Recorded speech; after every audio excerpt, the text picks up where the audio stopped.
Previously on You're Not Fit to Wear the Hoops. Yeah, if you look at why he probably was making such stupid decisions, like you say, because he couldn't really care about the club, didn't really care about the repercussions. Seriously, what possessed the owners to put that man in charge? Yeah, Absolutely abysmal performance. I'm just going to be disrespectful to all the fans, that sing my name when I'm playing well. The signings he made absolutely wrecked the club.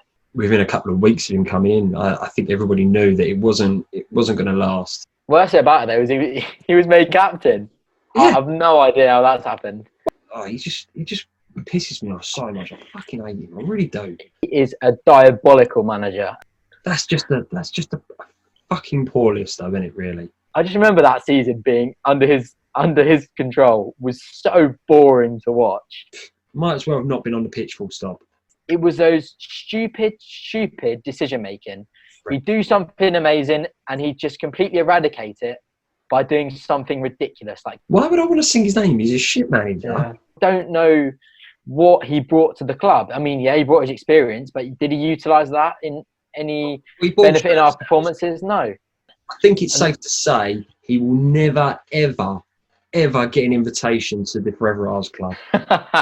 We've used the word disrespect so many times, but these players just disrespected everything about QPR. He's cut from the same cloth as all of these, and if not, probably the worst. I cannot seem to find any positives about that man. It's all right, yeah. Do you know what I mean? It's so frustrating. Do you know what? He's a waste of breath. He's a waste of breath in the history of QPR, really.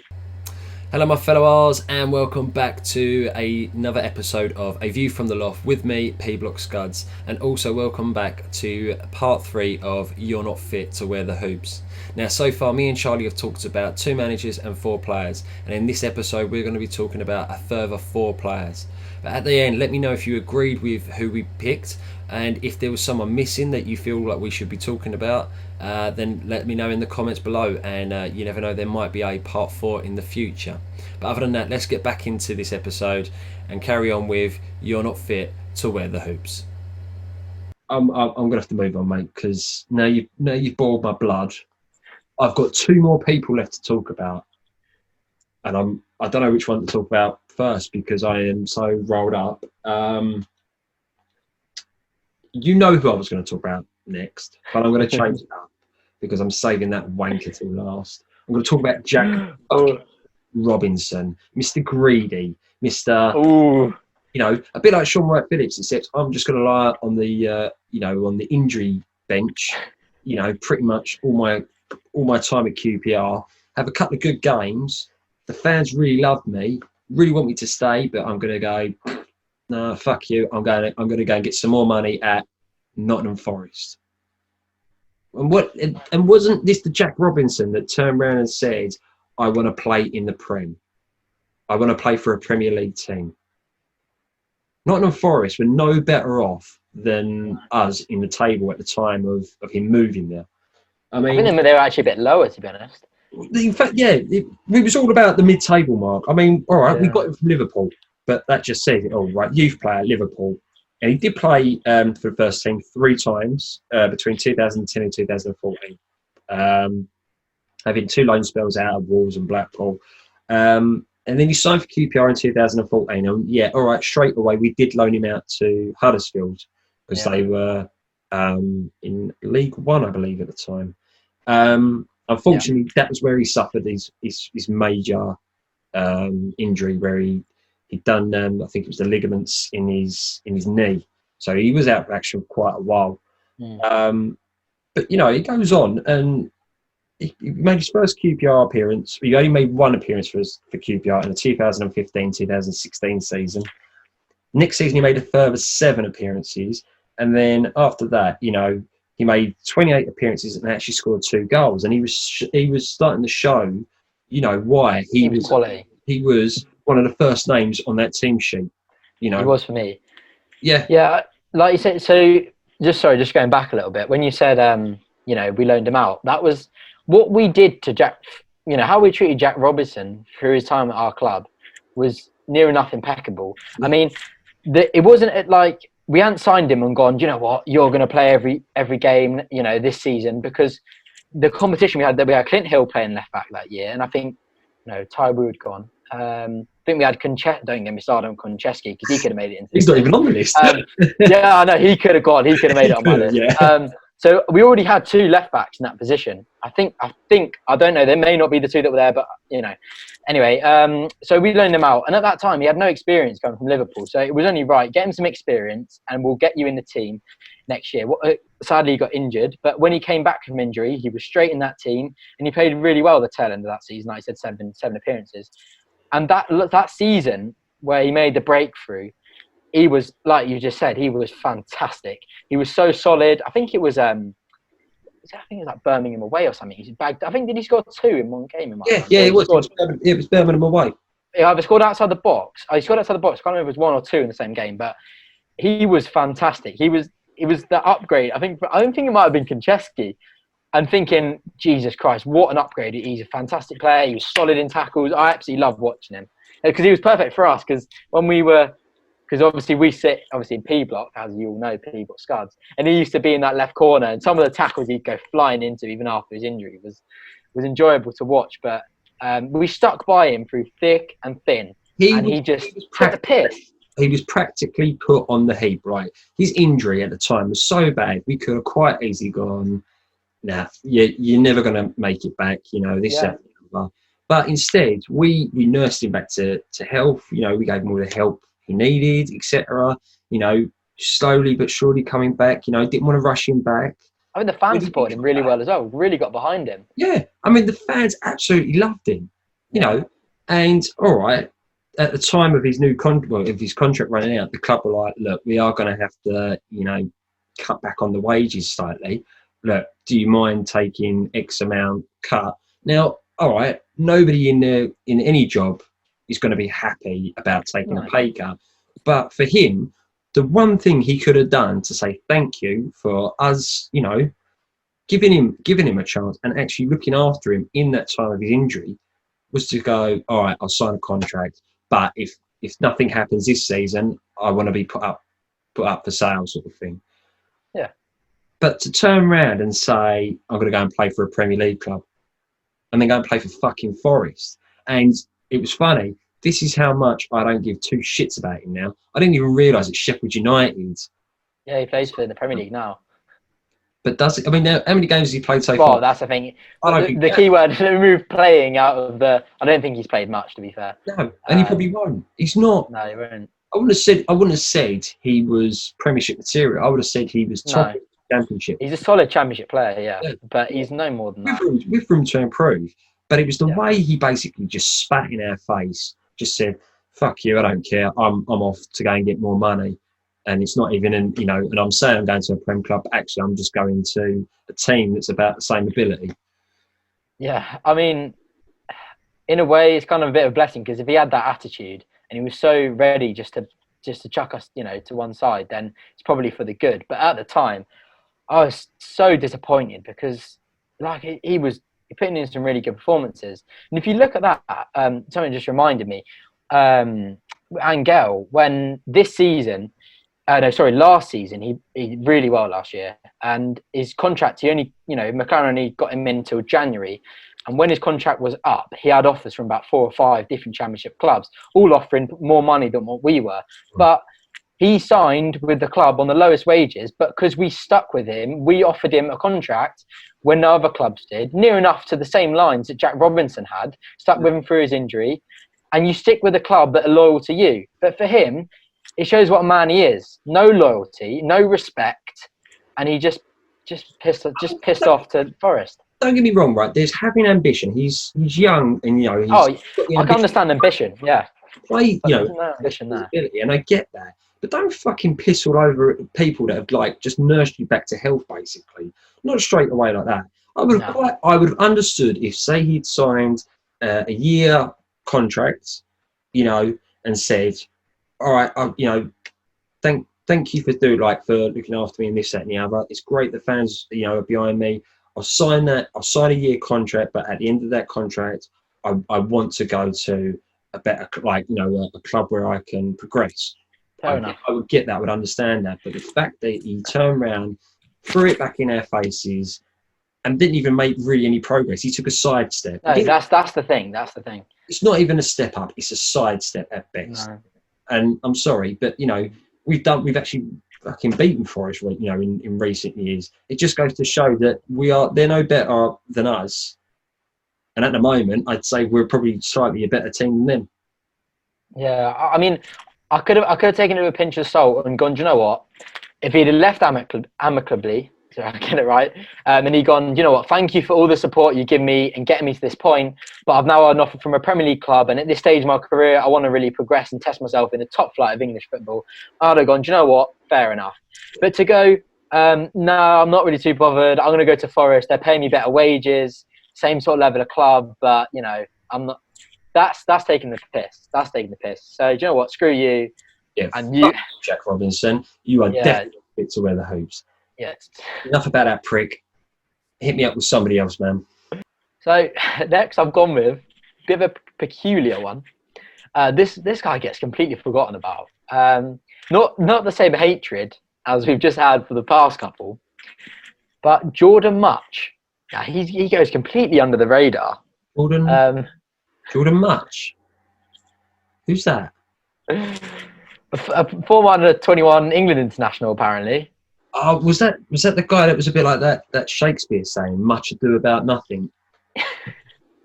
Because he did nothing. Literally nothing. So signed from Cardiff for £6 million. So pretty, still a pretty hefty fee. 4-year deal, signed him in 2014. And that year, obviously Cardiff went up that year and they came back down. But he was one of the shining stars in that team. Played a pivotal role in their promotion as well. Got 7 goals and 6 assists in the Premier League for a central midfielder in a real relegated for a relegated side is pretty impressive. I was excited about the signing.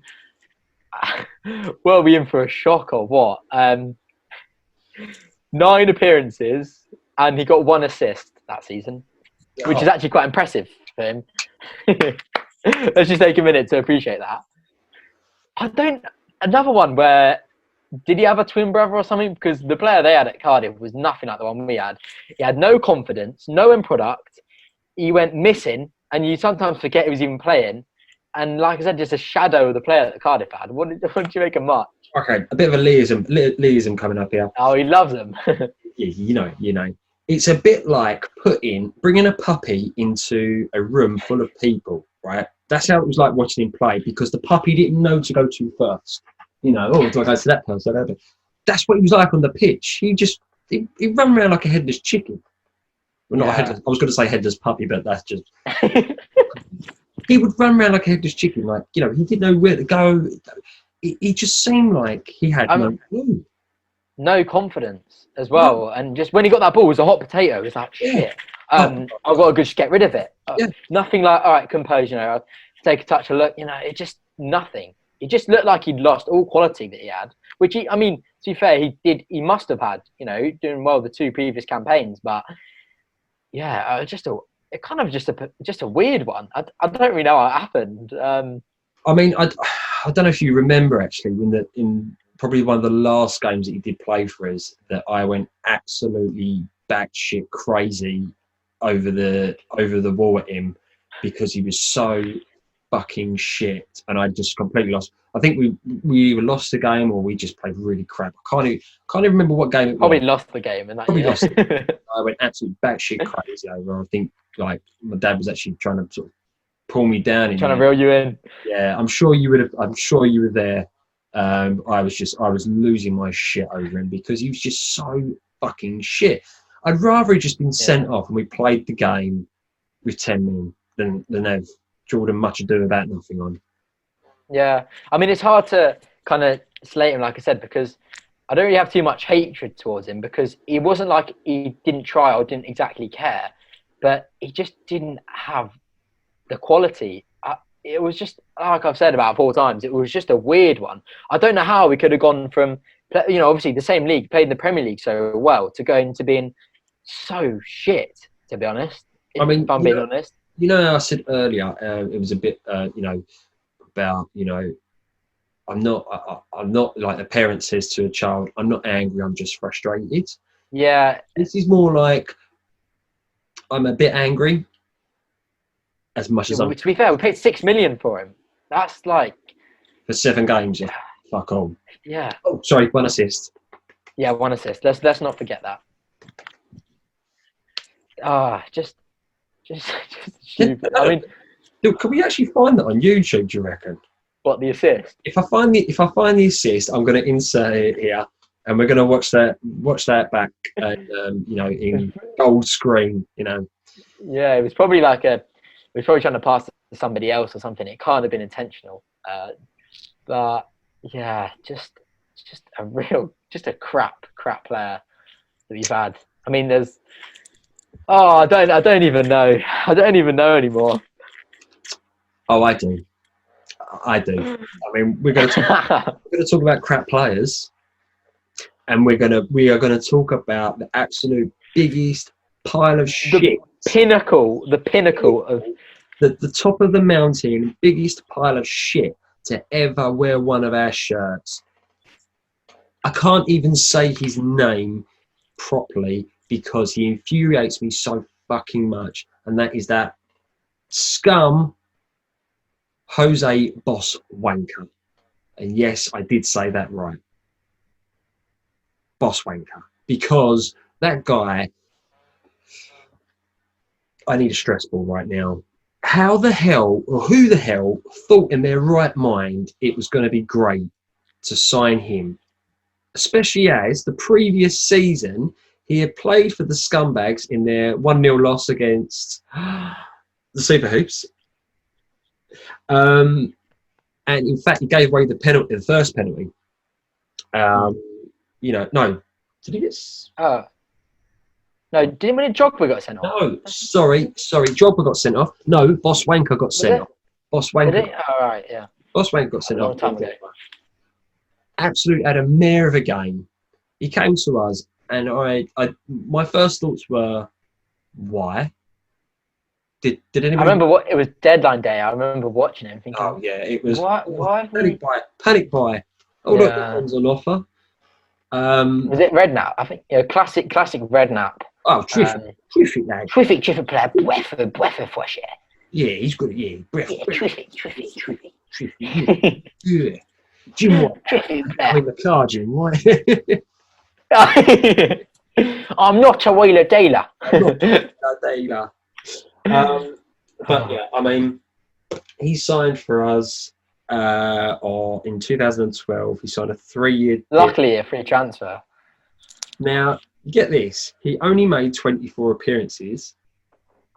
He actually scored 1 goal for us. It was in the League Cup. Yeah, it was in the League Cup. Yeah, that's not too friendly about it. But no respect on his name. Don't worry.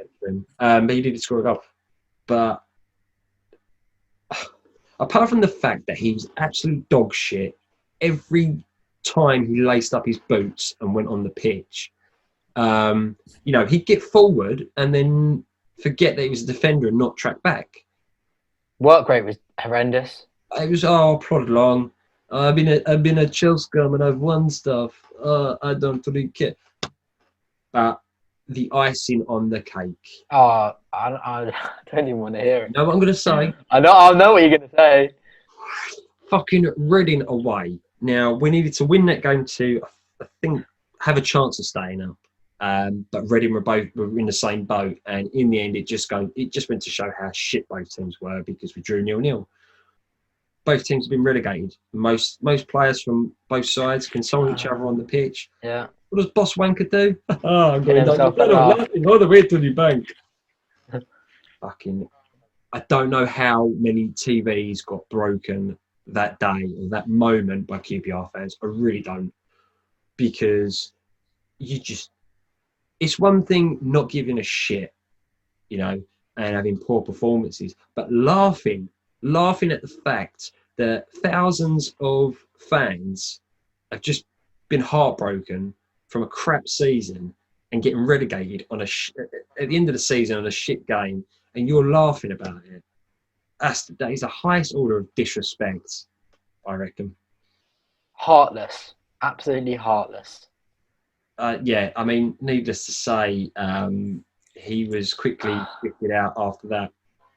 Whether he wanted to go or not, I think the club knew that it didn't help. Again, he's ex-Chelsea, and to be caught laughing after just being relegated, knowing that he's still going to get some hefty bonus for, combing his unibrow probably. Oh, he's such a twat. I absolutely hate that man. He drove me to drink.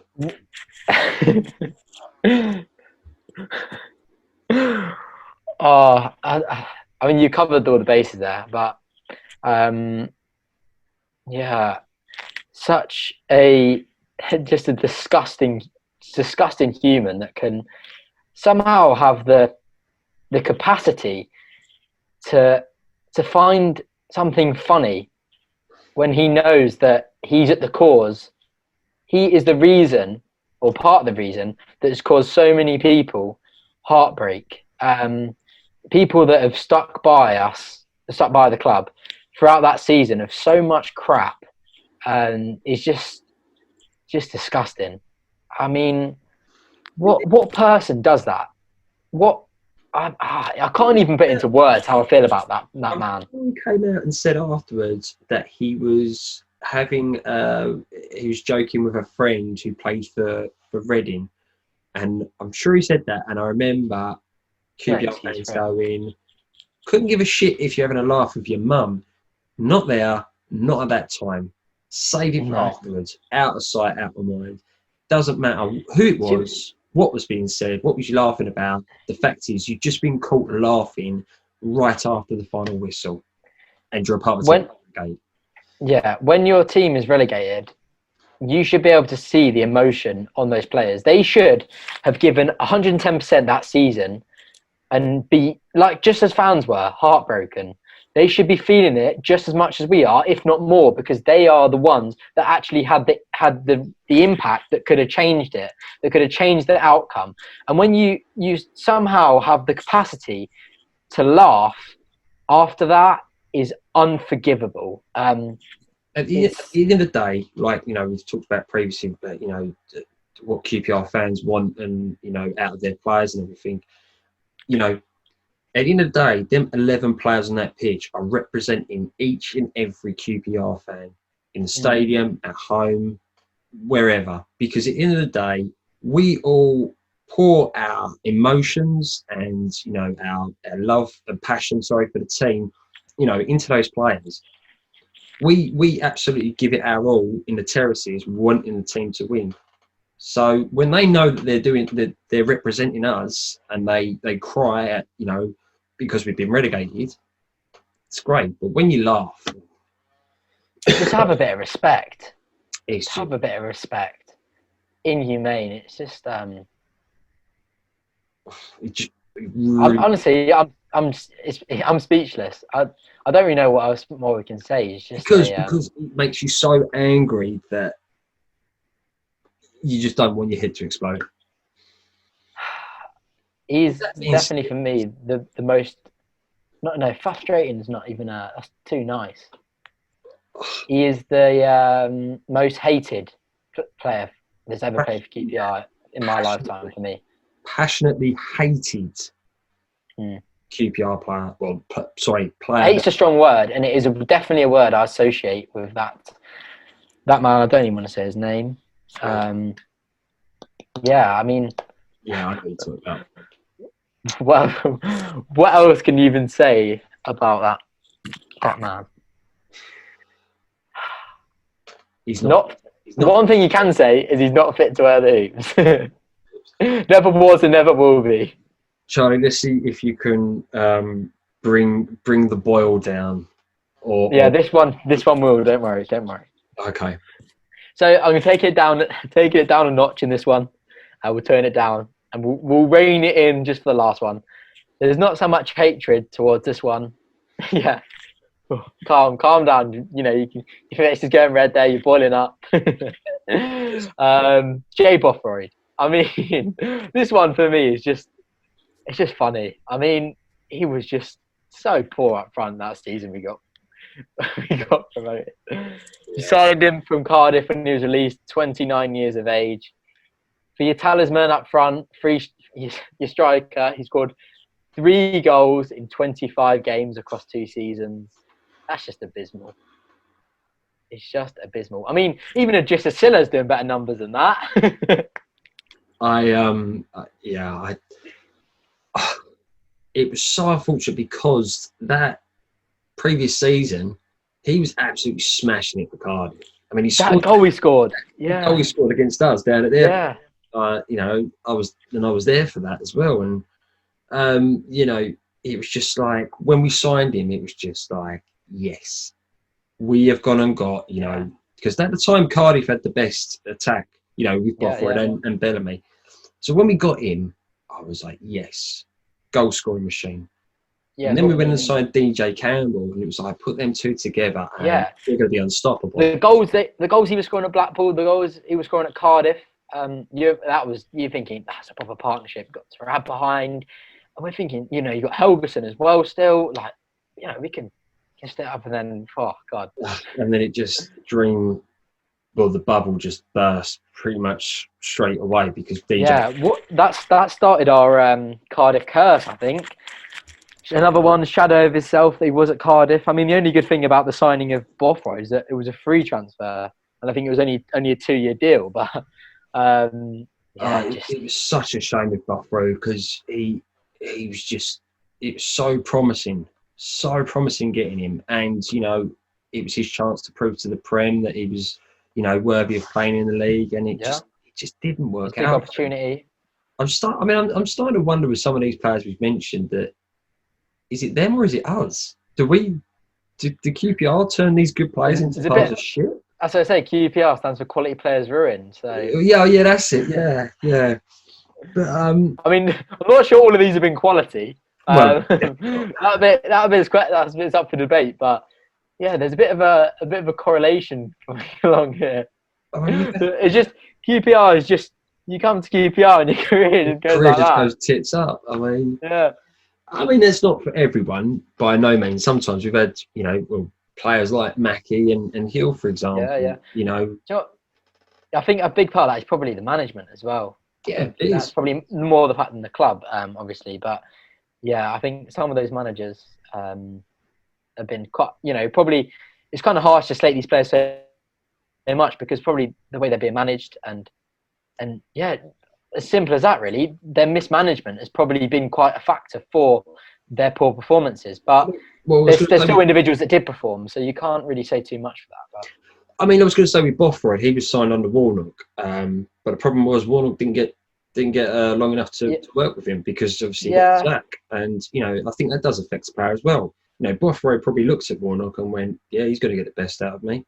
You know, this, that, and the other, and then for Warnock to go and then Hughes to come in and then just throw, you know, all out, you know, basically. Yeah, I mean that's true, but then I do. Yeah, it's more disappointment, not angry disappointment for this one. But I mean, I do agree with you saying. But as well, if you look at the other way, still from September. When was Warnock sacked? November, December time. Still November. Yeah, so he still had August, September. You know, he still had a good few months to kind of hit the ground running there. And I mean, obviously, he still deserved a bit more time. But like I said, 3 goals across 2 seasons is it's not a good return. Not good is it's a nice way of putting it. But yeah, it's not good enough, is it? And it's a reason why he is on this list. Yeah, I think it's safe to say that Bothroyd is not fit to wear the hoops. No. Oh God. Okay, so that is a large list, but thankfully not too big of a list. It could have been longer, that's for sure. It could have, yeah. It could have. I mean, I could go back further than probably you've been supporting QPR and bring out players like Ned Zellick, for example. No, exactly. Before my time. But yeah, I would love to think that what we have discussed there, the majority of the viewers will agree with. Again, if you think we're wrong about a player, leave the comment in below. If you think there is a player that is more worthy of being on that list, again, let us know in the comments. Yeah, probably will be. Probably, but I think we got the core. I think we got the core Yeah. group now, to be fair. Yeah. So, There's a couple that are like on the outskirts that are open for interpretation, but of course. like you say, there's the core ones in there that no one would disagree with. In there's some absolute howlers. Boss wanker. I mean, in all honesty, we could have just talked about Boss wanker and how much of a cunt he is, but Yeah. you know, we had to even out the hatred or the disappointment. You know, it's not all nasty. It's not all nastiness. It's just some of it's been, upsetting disappointment. But Yeah. there you go. So, well, other than that, it just leaves me to say again, thanks, Charlie, for joining me for this. I was going to say debate, but I would say it's more of a discussion.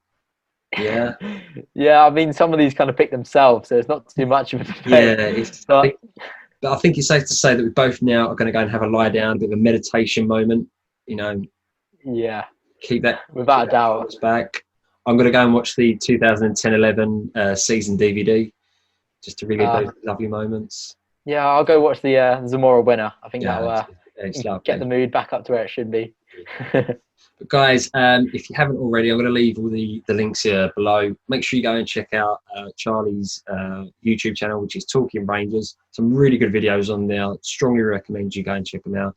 He's even managed to bag a couple of players, which is far from what I've been able to do so far.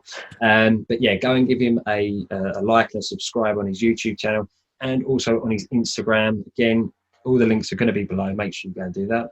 And also, if you like this video, make sure you hit that like button. And if you haven't already, hit that subscribe button. But other than that, as always, come on, you R's.